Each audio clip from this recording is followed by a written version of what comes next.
और क्या मतलब है तुम्हारा? हमें फ्री डिलीवरी चेन सेटअप करने के साथ साथ खुद को अपग्रेड करना चाहिए। इससे फायदा ये होगा कि फार्मर्स को सीड्स और फर्टिलाइजर्स लेने के लिए छोटे मोटे शहरों में जाने की जरूरत नहीं पड़ेगी। उन्हें घर बैठे ऑनलाइन ऑर्डर करना है और सामान उनके दरवाजे तक आ जाएगा। अपूर्व, तुम्हें पता है कि फ्री डिलीवरी चेन शुरू करने में कितना बड़ा इन्वेस्टमेंट लगता है? ये फार्मर्स के एंगल से ठीक है, लेकिन कंपनी के नहीं। फ्री डिलीवरी का जो कॉस्ट है वो प्रोडक्ट के मार्जिन पर आएगा। तुम्हारे इस सजेशन से कंपनी को सिर्फ लॉस पहुंचेगा। मुकुंद जी, ये कंपनी सिर्फ इसीलिए खोली गई थी कि किसानों का फायदा हो सके। मैं नया हूँ, लेकिन ये बात बखूबी जानता हूँ कि कंपनी किन आदर्शों पे चल रही है। और रहा सवाल कंपनी के फायदे का, तो ये स्टेप एक इन्वेस्टमेंट होगा, लॉन्ग टर्म फायदा। और मेरा मानना है कि सिर्फ फ्री डिलीवरी ऑप्शन प्रोवाइड करने से फार्मर्स हमारी कंपनी की इतनी फ्री माउथ पब्लिसिटी करेंगे कि अगले 2 साल में 300% तक की ग्रोथ होगी। मेरे ख्याल से अपूर्व के आइडियाज में दम है। इससे पहले कि हमारे कॉम्पिटिटर्स के दिमाग में ये आइडियाज आए, हमें इस पर काम शुरू कर देना चाहिए। अपूर्व, मुझे अच्छा लगा कि तुमने कंपनी के सिद्धांतों को ध्यान में रखा, कि हमारी कंपनी फार्मर्स के हितों को ध्यान में रखते हुए बिजनेस करती है। Good, very good. सर, अपूर्व ने तो आते ही झंडा गाड़ दिया है। आपका बनाया प्रपोजल आज पहली बार रिजेक्ट हुआ है। धवल सर को जैसे कुछ दिख ही नहीं रहा है। आपके पोजीशन के लिए अच्छी बात नहीं है सर।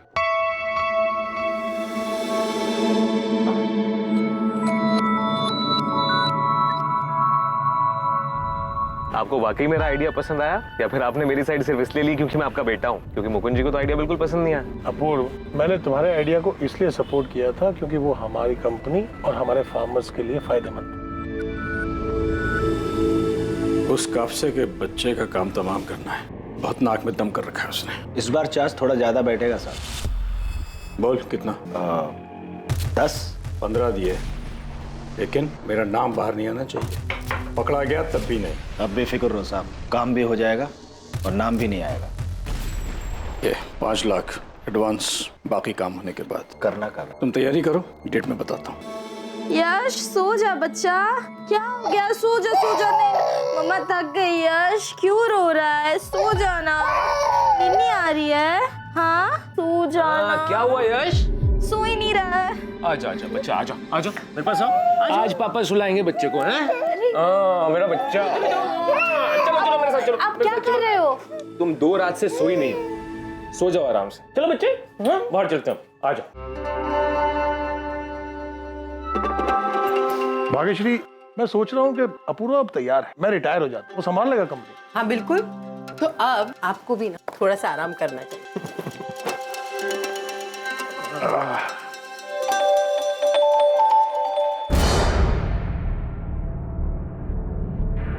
Good boy. चले अपूर्व, हो गया नाश्ता? जी बाबा, बस खाना गोपाल के हाथों भिजवा दो। ठीक है बेटा। बाय बाय बाय यश, बाय बेटा।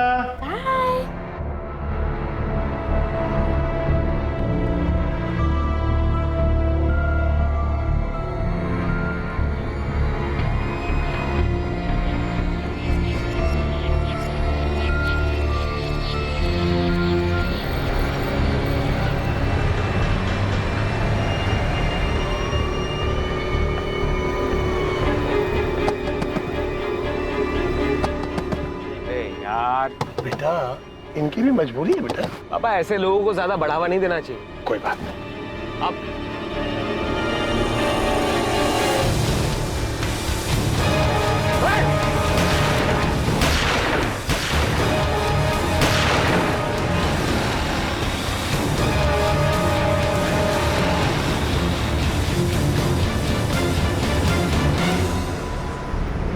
पापा, पापा,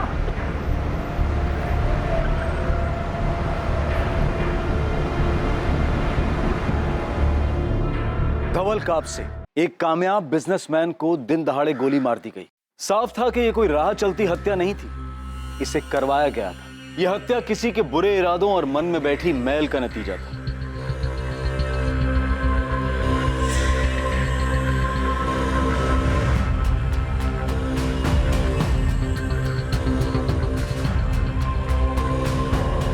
सर 4 गोलियां मारी गई है, पॉइंट ब्लैंक रेंज से। ज्यादा खून बह जाने से कार्डियक अरेस्ट हुआ और विक्टिम की मौके पर डेथ हो गई। तो जिस तरह से ये काम किया है, प्रोफेशनल किलर ही होगा, बचने का कोई चांस ही नहीं। 4 गोलियां लोकल मेड गन की लगती हैं सर। 4 गोलियां सीने में मारी गई हैं।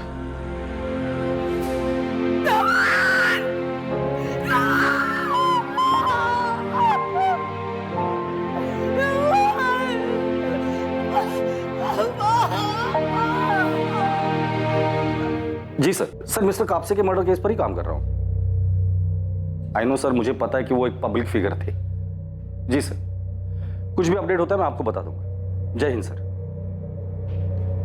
सर, एफएसएल ने कंफर्म कर दिया है कि लोकल मेड गन ही यूज हुआ था और हाल फिलहाल में इस तरह का गन कहां बेचा गया है, किसको बेचा गया और किसने बेचा है, ये सब पता लगाने के लिए खबरी नेटवर्क को एक्टिव कर दिया है।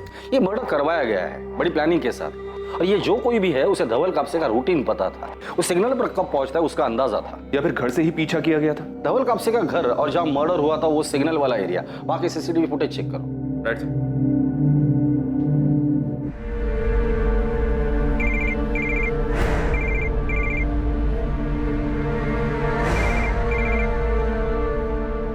क्या हुआ? मैंने कहा था ना ये नंबर सिर्फ इमरजेंसीज के लिए दिया है। क्यों कॉल किया? मुझे पता है तुम्हें तुम्हारे सारे पैसे मिल जाएंगे और तुम कॉल मत करना, मैं करूंगी। धवल कापसे की हत्या से पूरा राज्य शोक के माहौल में है। उनके ना रहने से किसानों को सबसे बड़ा नुकसान होगा। हेलो, देखा क्या? टीवी पे धवल कापसे के मर्डर की न्यूज़ दिखा रहे हैं। अब सब मुहूर्त तो निकाला नहीं था ना, फील्डिंग कर रहे थे, मौका मिला सो कर दिया।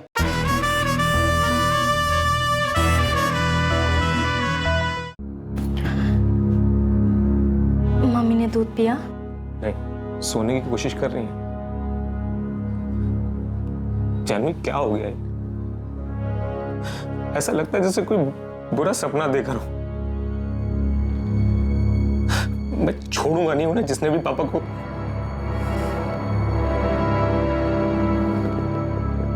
उस भिखारी का चेहरा देखा था या हुलिया बता सकते हो? बस इतना देखा कि उसके कपड़े बहुत मैले थे, आधा चेहरा शॉल से ढका हुआ था। तुमने कुछ देखा? नहीं देख पाया सर। इससे पहले कि मैं कुछ समझ पाता वो बाइक पर बैठकर उल्टी तरफ भाग गया। उस बाइक के बारे में कुछ बता सकते हो? नंबर प्लेट देखी थी? ब्लैक कलर की बाइक थी, जेके बाइक जैसी। मैं नंबर ठीक से नहीं देख पाया, लेकिन उसके नंबर की शुरुआत MH12 से थी सर। MH12 मतलब बाइक पुणे की है सर। आप लोगों को किसी पर शक? कोई ऐसा कर सकता है? पता नहीं सर, कौन करेगा ऐसा? मैं हमेशा धवल से कहती थी संभल कर आया जाए करे, थोड़ा चौका ना रहे, लेकिन उन्होंने मेरी बात कभी। आप उनसे ऐसा क्यों कहती थी? क्या उन्हें कोई खतरा था? 2 साल पहले भी उन पर अटैक हुआ था। क्या बोल रहे हो आप? उस वक्त भी गोपाल उनके साथ था।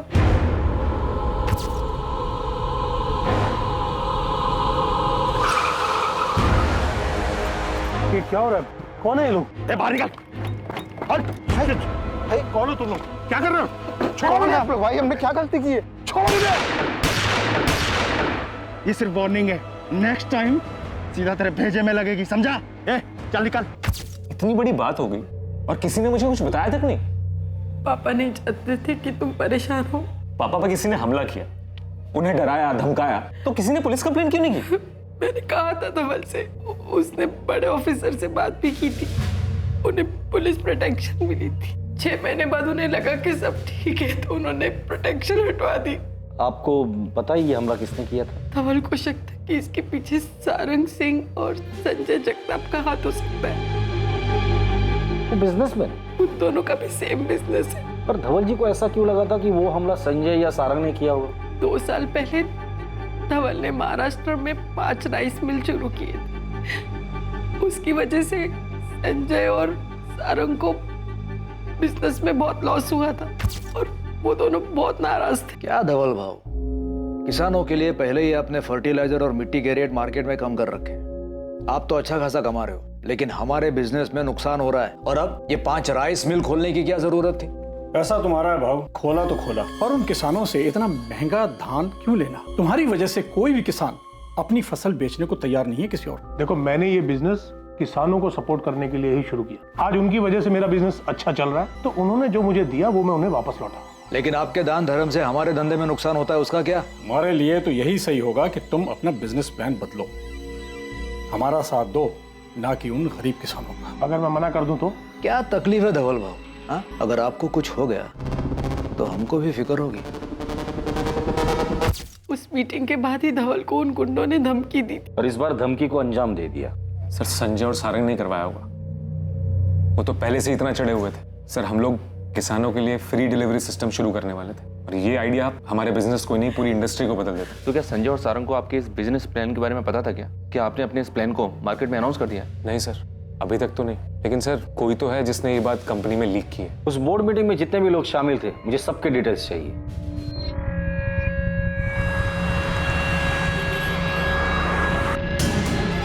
एग्रीकल्चर इंडस्ट्रियलिस्ट धवल कापसे की हत्या की खबर से पूरा शहर हिल गया है।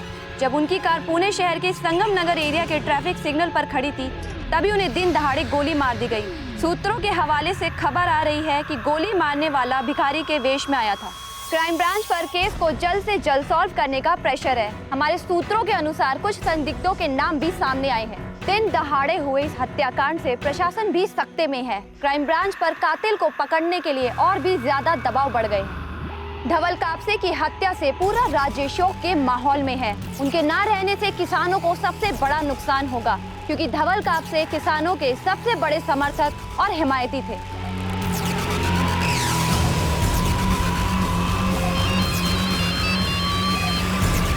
हेलो, देखा क्या? टीवी पे धवल कापसे के मर्डर की न्यूज़ दिखा रहे हैं।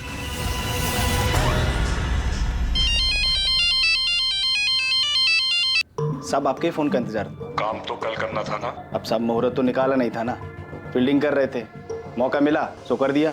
ठीक है, काम सफाई से हुआ है ना, मेरा नाम आना नहीं चाहिए। साहब बिल्कुल बेफिक्र रहिए आप। और साहब वो बैलेंस अमाउंट कल रात 9 बजे मिल वहीं पर। ठीक है।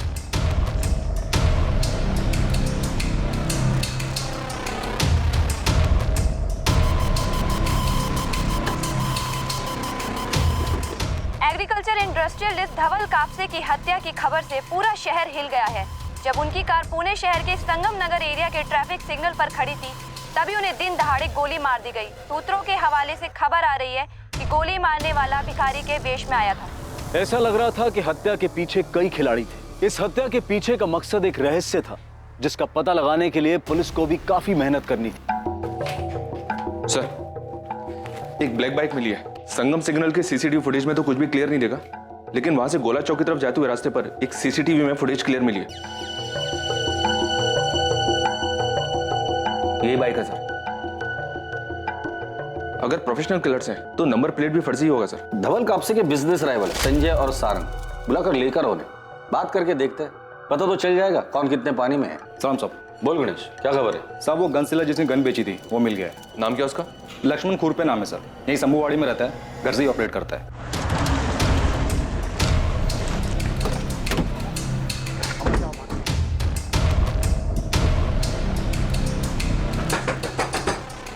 कौन है? कैसे लगा साहब? तलाशी लो करके। साहब ये सब क्या किया मैं? ऐसे सारा घर क्यों छाने साहब? सामने सीधा आदमी है। 2 मिनट रुक जा, तब पता चल जाएगा।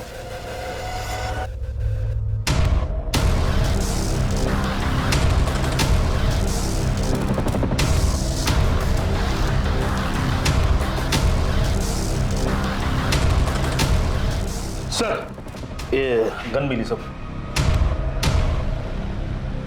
सीधा आदमी है तू? इससे सारा हमें अच्छे से पता है। 2 साल पहले आपने धवल जी को धमकी दी थी और ठीक उसके बाद ही उन पर हमला हुआ था। हाँ, उनकी वजह से हमारे बिजनेस में बहुत नुकसान हो रहा था, इसलिए मैं और संजय उनसे बात करने गए थे। अटैक वगैरह कुछ नहीं करवाया। 2 साल पहले भी पुलिस ने पूछताछ की थी, कुछ नहीं मिला। आप मेरी तरफ से बेफिक्र रहिए। आपके बिजनेस में और कोई है जो उन पर हमला करवा सकता है? मैं सिर्फ अपनी जिम्मेदारी ले सकता। धवल कापसे अपने मन की करने वाला आदमी था। अब ऐसे में उसके कितने दोस्त थे, कितने दुश्मन, ये मैं कैसे बता सकता? कभी कभी इंसान अंदर से चोट खाया हुआ होता है। आप पता लगाइए, कोई अपना तो नहीं था। चलते थे, अपना ध्यान रखना है और कोई परेशानी हो तो मुझे बताना। चलो सही था।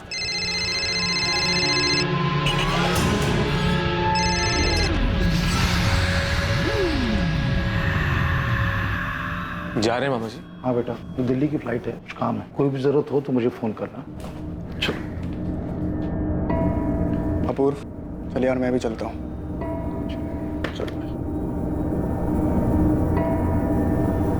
कुछ खाया माने? हाँ। क्या हुआ जानवी? किसका फोन आ रहा है? कुछ नहीं, वो रॉन्ग नंबर है। मैं यश को देख के आती हूँ, वो जाग गया होगा ना।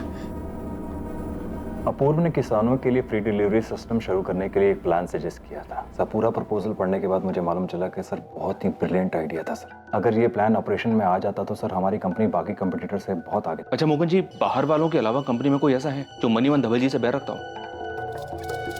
अपूर्व ने तो आते ही झंडा गाड़ दिया है। आपका बनाया प्रपोजल आज पहली बार रिजेक्ट हुआ है। धवल सर को जैसे कुछ दिख ही नहीं रहा है। बोलिए मुकुंद जी, क्या जानते हैं? सर देखिए, मैं मर्डर के बारे में कुछ नहीं जानता हूँ, लेकिन हाँ, धवल सर ने कुछ दिन पहले एक एम्प्लॉय को ऑफिस से बाहर निकाल दिया था। किसको? सर जी, धवल सर का साला। तुमने क्या सोचा जयेश कि तुम फर्टिलाइजर में मिलावट करके बेचते रहोगे और मुझे पता नहीं लगेगा? कितना भरोसा करके मैंने डिस्ट्रीब्यूशन डिपार्टमेंट तुम्हें सौंपा और तुम मुझे लूट रहे हो। सॉरी जीजा जी, मुझे पैसों की सख्त जरूरत थी। पैसों की जरूरत थी तो मुझसे पैसे मांग, अपनी बहन से मांग लेते। मुझे माफ कर दीजिए, एक बार भरोसा कीजिए मेरे ऊपर। मैं माफ कर रहा हूँ, इसीलिए तुम्हें सिर्फ जॉब से निकाल रहा हूँ, लेकिन तुमने जो भी चोरी की है वो सारा पैसा तुम्हें कंपनी में जमा करना होगा, वरना मुझे पुलिस कंप्लेंट करनी हो। मैं गलत बात को नजरअंदाज नहीं कर सकता। जीजा जी, तुम जा सकते हो।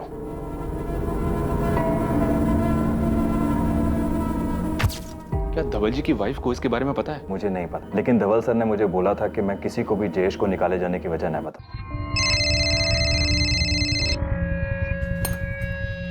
तुम बार बार कॉल क्यों कर रहे हो? मैडम एक हफ्ता हो गया काम हुए, अभी तक पैसा नहीं मिला मुझे। हाँ तो बात को थोड़ा समझो ना, माहौल थोड़ा शांत होने दो। मैडम अब ये सोचना मेरा काम थोड़ी है, मुझे मेरे बाकी के पैसे चाहिए। तुम्हारे पैसे लेके मैं कहीं भाग नहीं जा रही हूँ, तो इसलिए शांत रहो, अपना मुंह बंद रखो और मुझे दोबारा कॉल मत करना, समझे? क्या हुआ? किसका फोन था? पंकज का। क्या बोला? उसे अपनी बैलेंस अमाउंट चाहिए, मैंने 3-4 दिन रुकने को कहा है। अब ये कोई नया बखेड़ा ना खड़ा कर दे। तुम टेंशन मत लो, मैं हूं ना, मैं संभाल लूंगी। हम दोनों के अलावा और भी लोग हैं जो धवल भाऊ की कंपनी की वजह से नुकसान में चल रहे हैं, तो ऐसे में दुश्मनी तो किसी की भी हो सकती है। पर आप दोनों के अलावा उन्हें धमकी देने और कोई नहीं गया था। हमारा उनसे मिलना एक कोइंसिडेंस था, उसके कुछ ही दिन बाद उन पर अटैक हो गया। अब जाहिर है उनको तो यही लगता है कि अटैक हमने करवाया, लेकिन कोई प्रूफ नहीं है, ना उनके पास था ना आपके पास है।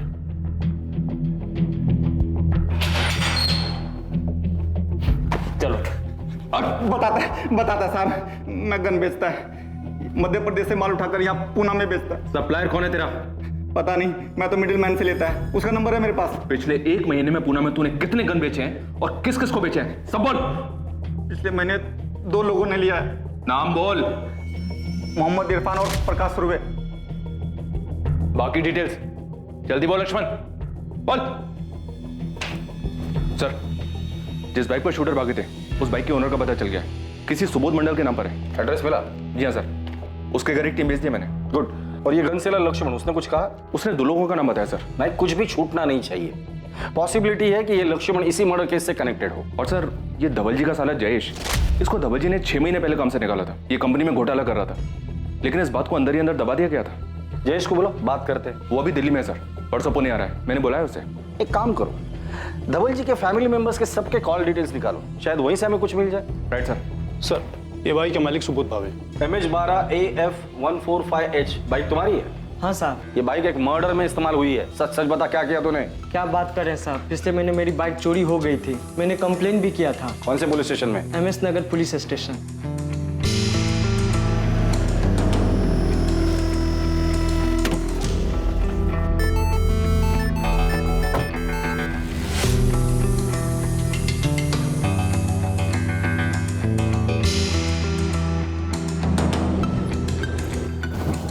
बता, गन किससे खरीदी तूने?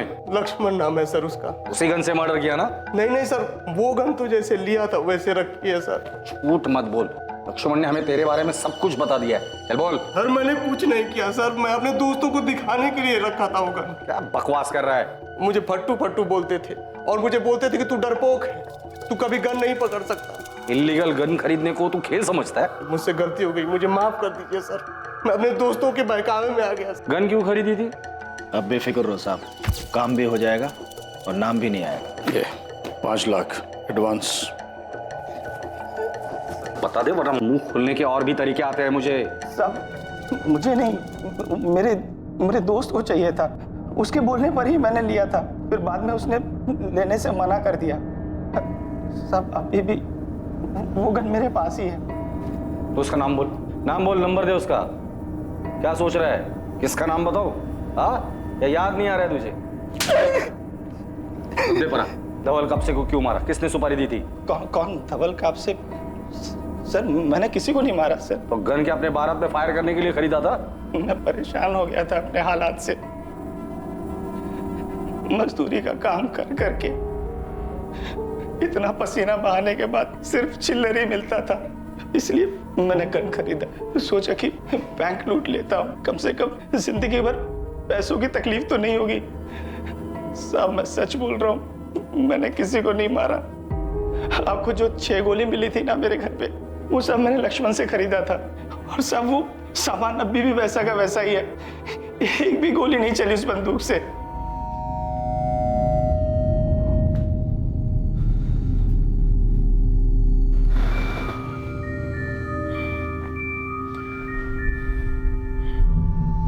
यार अब बर्दाश्त के बाहर हो गया है ये धवल का नाटक। हाँ यार, कुछ इंतजाम करना पड़ेगा उसका। क्या कर सकते हैं, वो डरता भी तो नहीं है।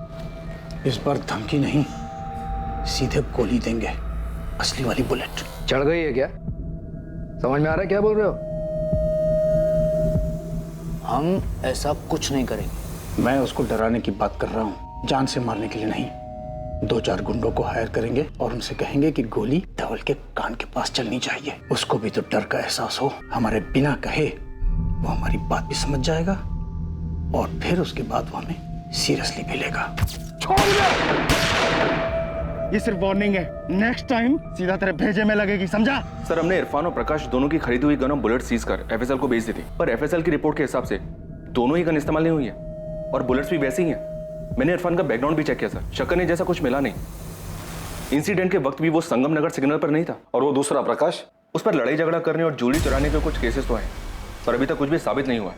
थोड़ा डाउटफुल है वो। उसका कहना है कि इंसिडेंट के वक्त वो शीना नाम की किसी बंदी के साथ था। उसकी मोबाइल लोकेशन चेक की हमने, वो वाकई में क्राइम स्पॉट पर नहीं था। सारंग और संजय के खिलाफ कुछ मिला? अभी तक कुछ नहीं मिला सर, हम ढूंढ रहे हैं, शायद कुछ मिल जाए। ये सारंग और संजय इस मर्डर से जरूर कनेक्टेड है। 2 साल पहले जो हमला हुआ था वो एक कोइंसिडेंस नहीं था। अगला पिछला सब देखो। देखो ये सारंग और संजय इस लक्ष्मण से कनेक्टेड है या नहीं, या फिर उन दोनों से जिनकी हमने गन सीज की है। और सर वो बाइक वाला सुबोध, उसने वाकई में एमएस नगर पुलिस स्टेशन में कंप्लेंट दी है। बाइक चोरी की थी, इसलिए शायद इन्होंने नंबर प्लेट नहीं चेंज की। माना कि धवल पे अटैक को 2 साल हो गए हैं, लेकिन पुलिस खोद के सब डिटेल्स निकालेगी तो 2 साल बहुत होता है, कुछ मिलेगा नहीं उनको। लेकिन हमें सावधान तो होना ही पड़ेगा, पुलिस नजर रखेगी हम पे। अब क्या करें? हमें शांत रहना है, कुछ उल्टा सीधा नहीं करना है और घबराना भी नहीं है।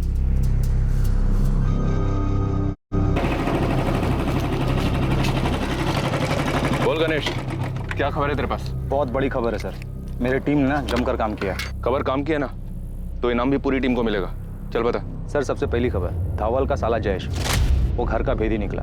धवल के बिजनेस राइवल सारंग सिंह के यहाँ काम करता है ये। कब से? 5-6 महीने से कर रहा है। मतलब जब से धवल जी ने उसे काम से निकाला था उसके बाद से? हाँ, कापसे एग्रो सॉल्यूशन से निकाले जाने के बाद मैंने सारंग साहब के यहाँ ज्वाइन कर लिया था। ये बात तुम्हारे जीजा को पता थी? नहीं, जयेश नहीं चाहता था कि ये बात धवल भाव को मालूम हो। हाँ, चोरी करना तो उसकी आदत है, पर ये बात क्यों छुपाई? क्योंकि मैं अपनी बहन के घर का माहौल खराब नहीं करना चाहता था। मैंने मान लिया था कि मुझसे गलती हुई है और जीजा जी ने कहा था वो ये बात किसी को नहीं बताएंगे। उसके बाद मैंने सारंग सिंह के यहाँ ज्वाइन कर लिया और जीजा जी को नहीं बताया। मतलब तुम घर में घुसकर कंपनी की जासूसी कर रहे थे, पर धवल जी को तुम्हारे बुरे इरादों की कोई खबर नहीं थी और तुम चोरी छुपे इसका फायदा सारंग को देते रहे। हाँ, जयेश ने मुझे कुछ अंदर की बातें बताई और मेरी कंपनी को फायदा हुआ। लेकिन ये धोखाधड़ी ज्यादा दिन नहीं चली। धवल जी को इसके बारे में पता चला तो उन्होंने बिजनेस में जासूसी करने का चार्ज लगाने की धमकी दी। आप लोग डर गए और उन्हें मार दिया। जयेश, तुमने फ्रॉड किया, उसके बाद तुम निकाले गए, फिर तुमने अपने जीजा के बिजनेस राइवल से हाथ मिलाया, तुम्हें तब भी चैन नहीं मिला, तो तुमने किस्सा ही खत्म कर दिया। आप भूल रहे हैं कि वो मेरे एक्स बॉस थे, लेकिन मेरी बहन के पति भी थे और मैं अपनी बहन से बहुत प्यार करता हूँ। सर अब दूसरी खबर, अपूर्व के जिगरी दोस्त उमेश की। वो भी किसी राइवल के यहाँ काम करता है? उससे भी बड़ी खबर है सर, ये संजय के दूर का रिश्तेदार है। मतलब यहाँ भी राइवल कनेक्शन? सर मेरे को तो लगता है ना इन दोनों ने मिलकर कांड किया है। सर संजय जगताप मेरे मामा लगते हैं, वो मेरी माँ के चचेरे भाई हैं। मेरी फैमिली उनके क्लोज है सर, मैं नहीं हूँ। झूठ मत बोलो उमेश, हम अच्छी तरह से जानते हैं कि संजय ने बिजनेस सेट करने में तुम्हारी काफी हेल्प की है या नहीं? हाँ सर की है। और तुम ये एहसान चुकाने के लिए धवल जी की इन्फॉर्मेशन देते थे उसे? नहीं सर, ऐसा बिल्कुल नहीं है सर। अपूर्व बचपन से मेरा बेस्ट फ्रेंड है, उसकी फैमिली मुझे अपनी फैमिली जैसी लगती है। और संजय मामा ने जो किया वो एहसान नहीं, मदद थी, दान नहीं, लोन दिया था उन्होंने, जिसकी इंस्टॉलमेंट मैं आज भी दे रहा हूँ सर। अगर उन्होंने इसके बदले में ऐसा कुछ करने के लिए मेरे को बोला भी होता तब भी मैं 1 मिनट के लिए इस बारे में नहीं सोचता सर। उमेश से मैं कभी ऐसा कुछ नहीं कहूँगा। उमेश अपूर्व के बचपन का दोस्त है। उमेश की फैमिली और मेरे बीच अच्छे रिलेशंस हैं, पर उमेश अपूर्व की फैमिली से ज्यादा क्लोज है। चलो मान लिया ये मर्डर आप लोगों ने प्लान नहीं किया था, लेकिन मैं अच्छे से जानता हूँ 2 साल पहले जो हमला हुआ था वो आप लोगों ने ही करवाया था। हाँ, वो अटैक हम नहीं करवाया था, पर सिर्फ धमकाने के लिए। मर्डर करने का हमारा कोई इरादा नहीं था, और ना ही उस मर्डर में हमारा कोई हाथ। धवल जी के बिजनेस राइवल संजय और सारंग से हम लोगों ने पूछताछ की, अभी तक कुछ सामने नहीं है। सर अगर संजय और सारंग ने ये सब नहीं किया तो और कौन हो सकता है जो पापा को चोट पहुंचाने के बारे में सोच सकता है? आपके ऑफिस या रिलेटिव्स में कोई ऐसा है जिसके आप लोगों के साथ अनबन हुई हो और उस इंसान ने वो कड़वाहट अपने दिल में रखी हो? सर मैं दावे के साथ तो नहीं कह सकता, पर हमारी कंपनी के head of operation Mukund Patil, उन्हें मेरे काम करने से दिक्कत थी और पापा मुझे और मेरे आइडियाज को सपोर्ट करते हैं, तो शायद उन्हें उनसे भी दिक्कत हो गई। ये सच है, अपूर्व को काम की समझ नहीं है। अगर वो धवल सर का बेटा नहीं होता तो शायद इस कंपनी में उसे काम करने का मौका नहीं मिला होता। और आप ये भी सोचिए कि मुझे अगर प्रॉब्लम अपूर्व से थी तो मैं अपूर्व को मारता ना, धवल सर को नुकसान नहीं पहुंचाता। शायद आप मारना अपूर्व को ही चाहते थे, लेकिन गलती से धवल जी की मौत हो गई। झूठ है ये सब, ऐसा मैंने कुछ नहीं किया। अगर आपको ऐसा लगता है इन सबके पीछे मेरा हाथ है तो आप सबूत लाइए, मैं आपके पास खुद आ जाऊंगा जहां आप बोलेंगे। सर एक और खबर है, इन दोनों से ज्यादा बड़ी और ज्यादा चौंकाने वाली। क्या? सर आपने मेरे को बोला था कि काप से फैमिली पर नजर रखो, मैंने रखी। धवल का बेटा अपूर्व अभी 6 महीना पहले 1 नंबर का सट्टेबाज था, सर के ऊपर बहुत बड़ा कर्जा था। और ये बात शायद किसी को अच्छी नहीं लगी। कहीं किसी ने अपूर्व का गुस्सा उसके पिता धवल कापसे के ऊपर तो नहीं निकाला, या फिर टारगेट अपूर्व था लेकिन मारे गए धवल कापसे। सर ये कापसे फैमिली तो बहुत कुछ दबा कर बैठी है। ये अपूर्व सट्टेबाज था, कर्जा है उस पर, और पता नहीं क्या क्या किया होगा। अपूर्व की बीवी जानवी वो भी बड़ी छुपी रुस्तम है। मतलब सर कॉल रिकॉर्ड से पता चलता है कि जानवी पंकज मिश्रा नाम के गुंडे के लगातार कांटेक्ट में। उसके बैंक डिटेल से पता चलता है कि जानवी ने अपने अकाउंट से पंकज मिश्रा की बीवी जूही के अकाउंट में 3 बार 2-2 लाख करके 6 लाख की पेमेंट की है। अजीब है सर, पंकज जैसे गुंडे के टच में है, किसी बात के पैसे देती है, वो भी ऐसे टेढ़े तरीके से। बुलाओ दोनों, देखते हैं क्या कहानी सुनाते हैं।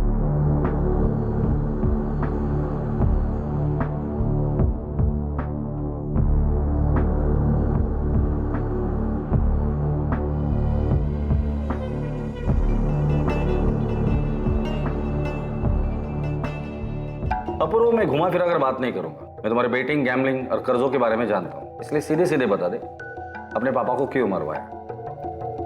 सर क्या बकवास सवाल है? तुम्हारी बीवी पंकज मिश्रा को पैसे देती है, पता है तुम्हें? आपको कैसे पता? मतलब तुम्हें पता है?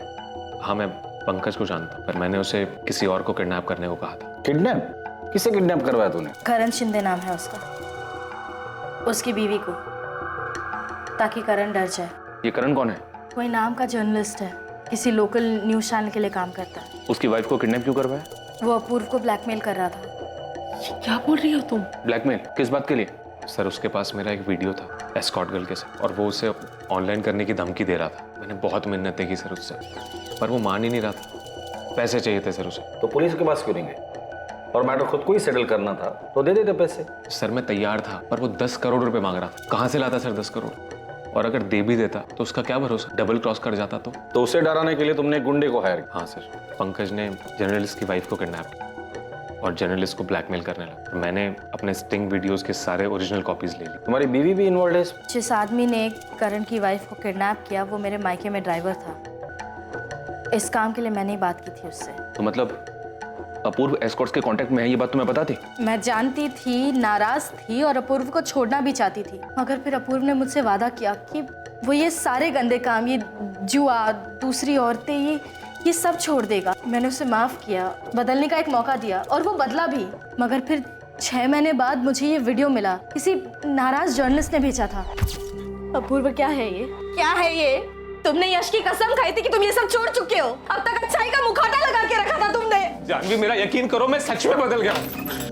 कैसे कर लूं तुम्हारा यकीन? जब ये देख रही हो तो कैसे करूं? ये वीडियो पहले की है, कोई इसे यूज करके मुझे ब्लैकमेल कर रहा है। तुम पहले ही मेरा विश्वास तोड़ चुके हो, क्यों करो यकीन मैं? जानवी तुम जानती हो मैं बदल चुका हूँ। पहले मुझे फर्क नहीं पड़ता था इन सब चीजों से, लेकिन अब फर्क पड़ता है। तुम और यश मेरे लिए मायने रखते हो। मैं तुम्हें और यश को नहीं खोना चाहता। मेरा यकीन करो, ये वीडियो सच में पुराना वीडियो है। बहुत गुस्सा आया था मुझे। मैं सब छोड़कर जाना चाहती थी, पर फिर मुझे अपूर्व पर भरोसा हुआ। और आप जानती थी? नहीं, मुझे इस बारे में कुछ पता नहीं था, और ना ही धवल को। सर आप ये तो जानती होंगी ना कि अपूर्व सट्टेबाज हैं। हाँ, जब हमें पता चला कि अपूर्व इन सब चीजों में पड़ा हुआ है तो हम सब बहुत हैरान थे। लेकिन अपूर्व सुधर गया है, वो सही रास्ते पर चल रहा है। ऐसे ही तो कोई सुधर नहीं जाता। अपूर्व कैसे सुधर गया? सर मुझे समझ आ रहा था कि मैं खुद अपनी जिंदगी बर्बाद कर रहा हूँ। घर में सब के सब मेरे लिए परेशान थे, लेकिन मेरी लत थी जो मेरा पीछा ही नहीं छोड़ रही थी। मैं कर्जे में डूबता चला जा रहा था। मैं नए पैसे उठाता पुरानी उधारी चुकाने के लिए, लेकिन वो पैसे भी डूब जाते, और धीरे धीरे मुझ पे 5 करोड़ का कर्जा हो। और फिर एक दिन वही हुआ जिसका मुझे डर था। जिनसे मैंने उधार लिया था उन्होंने पापा को फोन कर दिया। 5 करोड़? तुझे पैसे की कीमत पता है अपूर्व? और तू मुझे कब बताता? 50 करोड़ होने के बाद? आपको बताने वाला था बाबा। निकल जा मेरे घर से। मैं ऐसे जुआरी और सट्टेबाज को अपने घर में नहीं रखूंगा। पहले पैसे कमा, फिर पैसा उड़ाना। चल निकल मेरे घर से अभी की अभी। निकल जाओ। क्या कर रहे हैं आप? कहाँ जाएगा वो? बीवी है, बच्चा है उसका। जब ये गैम्बलिंग में पैसे लुटा रहा था तब नहीं सोचा उसने ये सब? पर वो कह रहा है ना कि गलती हो गई उससे। एक बार दूसरा मौका तो दीजिए उसे। ठीक है, 1 साल है इसके पास। इसका मतलब ये नहीं है कि मैं इसका कर्जा उतारूंगा। ये मेरे साथ ऑफिस चले, मेहनत करे और इंस्टॉलमेंट से अपना कर्जा चुकाए। अगर ये नहीं कर पाए तो चुपचाप इस घर से निकल जाए। सर मैं बहुत परेशान था। पापा ने मुझे आज तक डांटा तक नहीं था। मैंने सोचा कि अपनी लाइफ ऐसे ही बर्बाद करने से अच्छा है पापा के साथ काम करूं, और कुछ टाइम बाद फिर मैं अंदर से भी बदल गया। अपूर्व सच में बदल गया है सर। बस वो बदकिस्मत निकला कि उसका अतीत उसके आज के सामने आकर खड़ा हो गया। उस जर्नलिस्ट ने वो वीडियो भेजा जिससे छुटकारा पाने के लिए हमें पंकज की मदद लेनी पड़ी, और मैं उसी के पैसे चुका रही हूँ।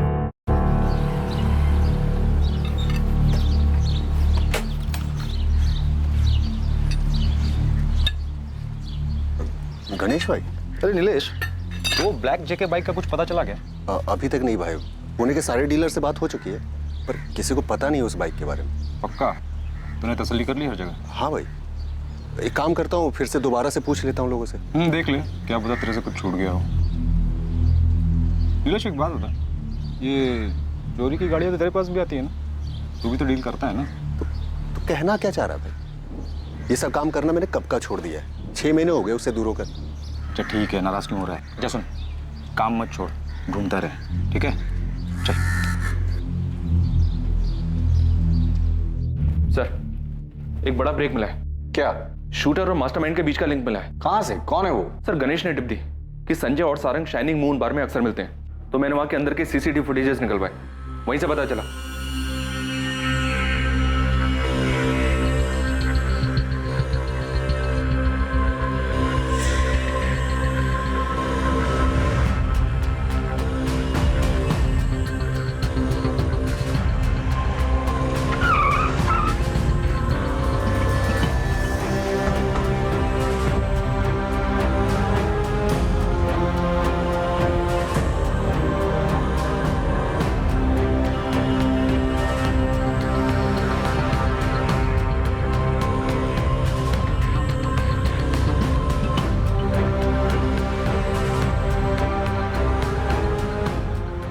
तुम्हें क्या लगा पुलिस तुम तक कभी नहीं पहुंच पाएगी? शाइनिंग मून बार का सीसीटीवी फुटेज है, तुम्हारी साइन की हुई रिसिट है। ये सबूत काफी है ये साबित करने के लिए कि इस मर्डर के प्लानिंग में तुम भी शामिल थे। हम ये भी जानते हैं कि गन पक्या ही लेकर आया था। अब भी तुम यही कहोगे कि धवल कापसे के मर्डर के बारे में तुम कुछ नहीं जानते? संजय तुम्हारा जेल जाना तो पक्का है, बस अपने मुंह से सच बोलोगे तो थोड़ी बहुत दया दिखा देंगे, वरना जेल में ऐसी जगह रखूंगा तुम्हें जहां खूंखार और खतरनाक कैदी रहते हैं। मैं बताता हूँ, सब बताता हूँ। मैंने ही पकिया को सुपारी दी थी, उसी ने धवल को मारा है। किस लिए? 5 सालों में जीना हराम कर दिया था उसने। बिजनेस में घाटे पर घाटा हुआ जा रहा था। बहुत समझाया पर वो हमारी एक नहीं सुन रहा था। सारंग भी शामिल था इसमें? नहीं सर, वो तो मर्डर का नाम सुन के ही डर गया। मैंने सोच लिया कि अब ये काम मुझे अकेले ही करना होगा। अब जेल में भी अकेले ही सड़ना। आखिरकार धवल कापसे की हत्या का साजिश करता सलाखों के पीछे था, और हत्या के पीछे की जो वजह सामने आई वो बिजनेस राइवलरी थी। अब पुलिस को सिर्फ एक आखिरी खिलाड़ी को पकड़ना था, जिसके बाद ये केस क्लोज हो जाता। दूसरी तरफ हत्या का खुलासा होने से धवल के परिवार को उनके सवालों के जवाब मिल गए और 7 दिनों की खोजबीन के बाद पुलिस ने पकिया को भी पकड़ लिया। पकिया ने अपने बयान में कुछ ऐसे खुलासे किए जिसकी किसी ने उम्मीद भी नहीं की थी। इस खुलासे के बाद सवाल उठने लगा कि क्या ये केस वाकई अपने अंजाम तक पहुंच गया था। 2 साल पहले मैंने ही धवल कापसे पर अटैक किया था, क्योंकि इसके लिए मुझे संजय जगताप ने बोला था, और इस बार भी संजय जगताप ने ही धवल कापसे की सुपारी दी थी। पर सर, मैं वो नहीं हूं जिसने धवल को मारा है। अब ये मत बोलना कि तूने नहीं, तूने चला बुलेट ने उसे मारा है। नहीं कहूंगा सर, पर सच्चाई यही है कि धवल को लगने वाली गोली ना तो मेरी बंदूक से निकली थी और ना ही उसे चलाने वाले मेरे हाथ थे। सब मैं तो खुद ही हैरान था कि जो सुपारी मेरे हाथ में थी तो फिर उसे मेरे मारने के 1 दिन पहले किसने मार दिया। पर मेरे लिए तो ये मौका था कि संजय से झूठ बोलकर अपने बचे हुए 10 लाख रुपए लेने का। इसकी क्या गारंटी कि तू इस बार भी झूठ नहीं बोल रहा है? सब मैं आपको पहले ही बोल चुका हूं कि मर्डर वाले दिन मैं उस जगह था ही नहीं। सर, मैंने हर चीज को डबल चेक किया। ये पकिया झूठ नहीं बोल रहा है। ये मर्डर के टाइम पर शीना के साथ ही था, और जहां शीना काम करती है वहां आसपास भी इंक्वायरी की। मर्डर वाले दिन वहां पकिया को शीना के साथ देखा गया था। अगर पकिया सच बोल रहा है, फिर धवल कापसे का मर्डर किया किसने? इस केस में कुछ तो है जो हमारी नजर से छूट रहा है। किसने उठाई होगी सुपारी? नहीं, गणेश को बोलो जल्द से जल्द उस बाइक का पता लगाए।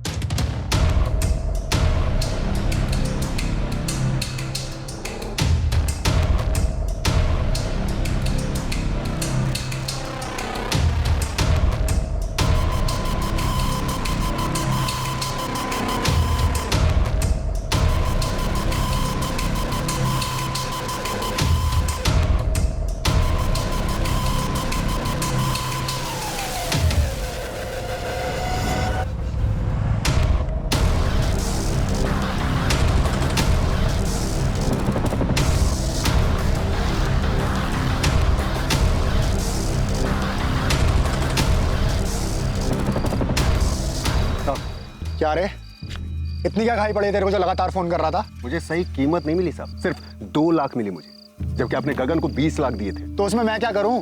जाके उसी से मांगा था ना साहब, पर उसने मना कर दिया और अब तो अंडरग्राउंड हो गया। साहब जैसे मारने गया था ना, पता नहीं था वो कितना बड़ा आदमी, लेकिन अब पता है। तो 10 लाख और दे दो, सब कुछ भूल जाऊंगा। नहीं तो क्या करेगा तू? मैं पुलिस के पास जाऊंगा। साले ब्लैकमेल कर रहा है मेरे को? नहीं साहब, इतना बड़ा काम किया, ठीक से शगुन तो मिला नहीं, कम से कम विदाई तो दे दो। करोड़पति आदमी था धवल, 10 लाख के लिए इतना सोचना। कॉल करता हूँ आपको, बता देना कहाँ हूँ पैसे लेने।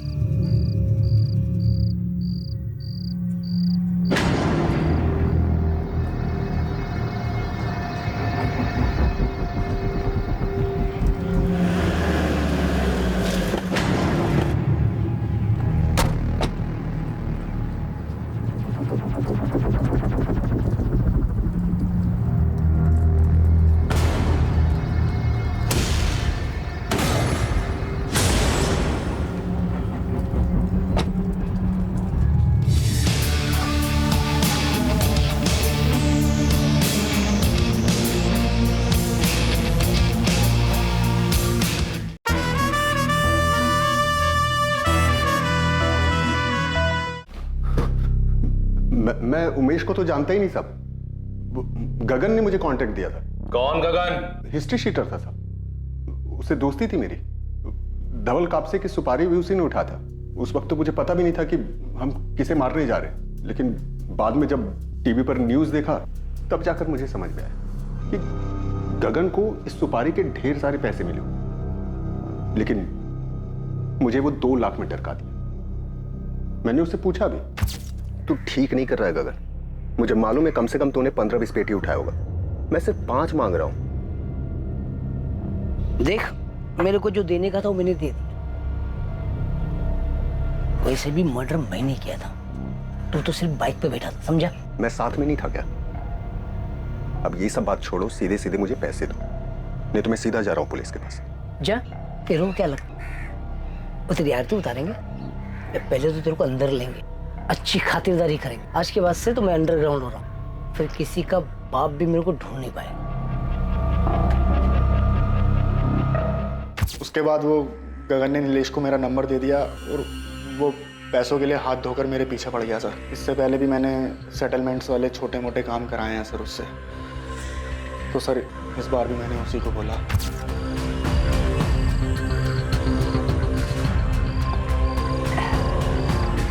क्या बात है, बड़े दिनों के बाद याद किया? क्या करें, काम ही कुछ ऐसा है। सेटलमेंट मर्डर करना है। हो जाएगा। किसका करना है?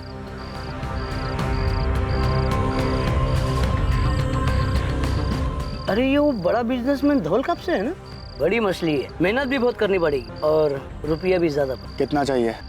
20 पिन। मिल जाएगा। डन। मैंने उसे पैसे दिए और मर्डर का डेट फाइनल किया सर। किसके कहने पर किया तो नहीं ये, संजय के या सारंग के?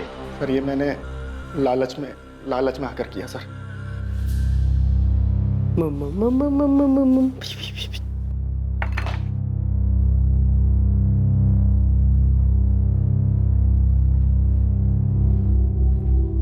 क्या हुआ इंस्पेक्टर साहब, कोई और भी पकड़ा गया क्या? हाँ, एक और शूटर, पर उन लोगों ने ये काम नहीं किया था। उन लोगों ने नहीं किया तो फिर किसने किया था? संजय ने प्लान किया था, सुपारी भी दी, लेकिन उनके कुछ करने से पहले ही धवल जी को किसी और ने मरवा दिया। इस मर्डर के पीछे मास्टरमाइंड कोई और ही है। क्यों अपूर्वा, सही कहा ना मैंने? आप कहना क्या चाहते हैं? अपूर्वा, अपनी पत्नी और माँ को तुम खुद बताओगे या फिर हम बताएं कि अपने पापा को तुमने ही मरवाया? सर आज तक मुझे किसी ने छुआ तक नहीं है, और पापा ने सबके सामने, मेरी पत्नी के सामने मुझे थप्पड़ मार दी। 5 करोड़? मैं आपको बताने वाला था पापा। निकल जा मेरे घर से। मैं ऐसे जुआरी और सट्टेबाज को अपने घर में नहीं रखूंगा। घर से बाहर निकाल रहे थे, बहुत बेइज्जती हुई थी उससे, तो मैंने भी बदला लेने की ठानी। तो फिर तुमने उमेश से कहा? समझते क्या है वो खुद को, इतना बड़ा कारोबार है, और मैंने मांगा क्या था? सिर्फ 5 करोड़, जिसके लिए सबके सामने थप्पड़ मार दिया मेरे बाप ने। बहुत हो गया, छोड़ूंगा नहीं। क्या करेगा तू? हैं? क्या करेगा? मार दूं। क्या? मुझे तेरी मदद चाहिए। देख अपूर्व, बहुत पी लिए, घर चलते हैं, चलो। सुन, मेरे बाप की 2000 करोड़ की प्रॉपर्टी, तू मेरी मदद करेगा तो मैं तुझे 10% दूंगा। सर मर्डर का सारा इंतजाम उमेश ने, और मैं बस बदलने का दिखावा करता रहा ताकि सबकी नजरों में अच्छा बन जाऊं। तुम 2 रात से सोई नहीं, सो जाओ आराम से। एग्रीकल्चर मार्केट में अगर लीडर बनना है तो हमें इसके बारे में अभी से सोचना पड़ेगा। आपको वाकई मेरा आइडिया पसंद आया, या फिर आपने मेरी साइड सिर्फ इसलिए ली क्योंकि मैं आपका बेटा हूं? मैं छोड़ूंगा नहीं उन्हें, जिसने भी पापा को। और धीरे धीरे पापा को भी यकीन हो गया कि मैं बदल गया हूं। उन्होंने ऑफिस में भी मुझे वो इज्जत देनी शुरू कर दी थी। मेरे ख्याल से अपूर्व के आइडियाज में दम है। अपूर्व, मुझे अच्छा लगा कि तुमने कंपनी के सिद्धांतों को ध्यान में रखा। और फिर मैंने मर्डर का डेट और टाइम डिसाइड किया, और फिर सब प्लान के मुताबिक हुआ। तुमने अपने पापा को सिर्फ इसलिए मरवाया क्योंकि उन्होंने तुम्हें एक थप्पड़ मारा था? सर पापा चाहते तो मेरी मदद कर सकते थे। सर आज भी जिन लोगों से मैंने उधार लिया है मुझे धमकी देते हैं। सर पापा नहीं जानते थे कि कैसे लोग हैं। सर ये लोग चाहते तो मुझे मार भी सकते थे, और वो भी सिर्फ 5 करोड़ रुपए के लिए। लेकिन पापा को कोई फर्क नहीं पड़ा। उनके लिए तो उनकी कंपनी सबसे ऊपर, उनके आदर्श सबसे ऊपर। अपूर्व, इतने क्रिमिनल्स देखे हम लोगों ने, पर तुम्हारे जैसे लोगों को देखकर हैरत होती।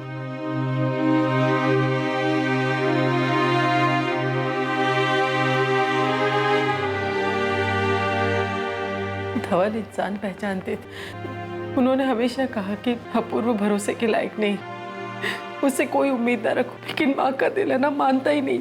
आज मैं गलत साबित हो गई। नहीं मम्मी, आपने और पापा ने हमें हमेशा बहुत सारा प्यार दिया। पापा पता नहीं कितने लोगों के इंस्पिरेशन थे। उनका खुद का बेटा उनसे कुछ सीख नहीं पाया, इसमें आपकी गलती नहीं है, उसी की बदकिस्मती।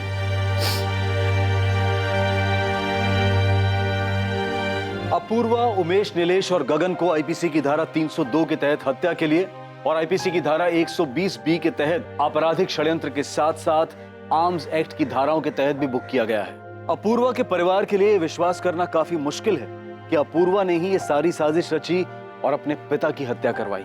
हमने असंभव को संभव होते सुना, बुराई को अच्छाई में बदलते सुना है, लेकिन किसी चीज के लालच से इंसान में आया हुआ बदलाव अस्थिर होता है। किसी भी इंसान में बदलाव किसी चीज, वस्तु या लालच को पाने के इरादे से परे होना चाहिए। जब इंसान को खुद एहसास हो और उसे अंदर से बदलने की इच्छा हो, बदलाव तभी संभव है। सोमवार रात 10:30 बजे देखिए हमारा अगला एपिसोड। अब मैं अनूप सोनी आपसे विदा लेता हूं और याद रखें, क्राइम और आपके बीच में सिर्फ इतना फर्क है कि आप कितने सतर्क रहें, सुरक्षित रहें। जय हिंद।